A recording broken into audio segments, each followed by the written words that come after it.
ये आदमी एक अमीर वारिस है और एक मेडिकल छात्र के रूप में उसका भविष्य उज्जवल है। लेकिन एक औरत से गहरा प्यार करने के कारण दोनों ने अपने करियर और परिवार छोड़ने का फैसला किया। जब उसके माता पिता को पता चला कि उसने चोरी छुपे शादी कर ली है तो उन्होंने लोगों को उन्हें पकड़ने भेजा।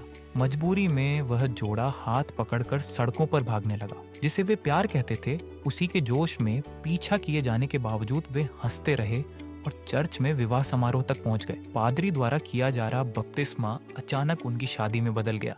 लेकिन जब वे असली वैवाहिक जीवन में उतरे तो उन्हें समझ आया कि यह आसान नहीं है। जीवन का दबाव और उनकी युवावस्था की नासमझी ने दोनों को अवसाद में डाल दिया और उन्हें मनोवैज्ञानिक के पास जाना पड़ा। उनका वैवाहिक संबंध भी संघर्षों से भर गया। चांगमिन ने माता पिता की बात नहीं मानी, इसलिए उन्होंने उसके क्रेडिट कार्ड फ्रीज कर दिए और आर्थिक मदद बंद कर दी। खुद और पत्नी को संभालने के लिए उसे दवाइयां बेचनी पड़ी। शर्मिंदगी में चांगमिन ने अपने पुराने दोस्त से मदद मांगी। दोस्त ने उसे कंपनी के निदेशक से मिलवाया। निदेशक चांगमिन की भलमनसाहत से प्रभावित होकर उसका शोषण करने लगा। दवा बेचने के लिए उसे मजबूरी में उसके साथ पीना और नाचना पड़ा। इस बीच उसकी पत्नी जिनी घर पर खाना बना रही थी और उसका इंतजार कर रही थी। दुर्भाग्य से उसे दिल का दौरा पड़ा। सूप उबलकर बाहर गिर गया, लेकिन वह उठ नहीं पाई। जिन्ही ने चांगमिन को फोन किया पर उसने उठाया नहीं।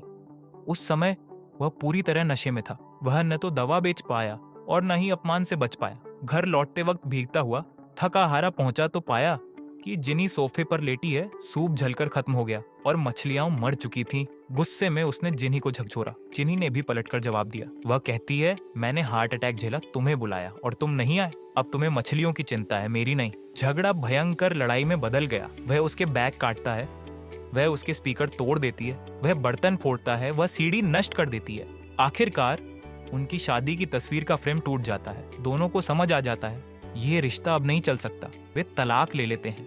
6 साल बाद दोनों अपनी अपनी जिंदगी जी रहे होते हैं, लेकिन तकदीर उन्हें फिर मिलाती है एक दोस्त की शादी में। गायक के रूप में चांगमिन गाना गा रहा होता है और पियानो पर जिन्ही को बुलाया जाता है। जब वह बैठती है तो पता चलता है गायक उसका पूर्व पति है।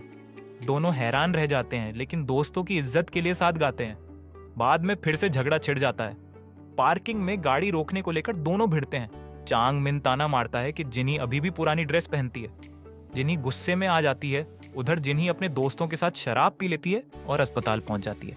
मुख्य सर्जन चांसू उसकी जान बचाता है, पर जब ट्यूब हटाता है तो नींद में जिन्ही उसे थप्पड़ मार देती है। सब हंस पड़ते हैं क्योंकि अस्पताल का सबसे सख्त डॉक्टर पहली बार थप्पड़ खाता है। दूसरी तरफ चांगमिन का इंटर्नशिप भी उसी अस्पताल में शुरू होता है। संयोग से दोनों का चयन इमरजेंसी डिपार्टमेंट में होता है।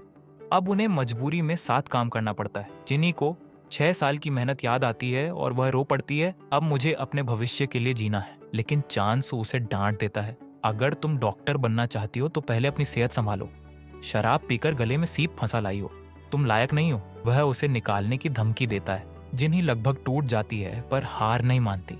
वह घुटनों के बल बैठकर विनती करती है, अगर आपने मुझे निकाला तो मैं बार बार परीक्षा दूंगी और फिर से इंटर्न बनूंगी।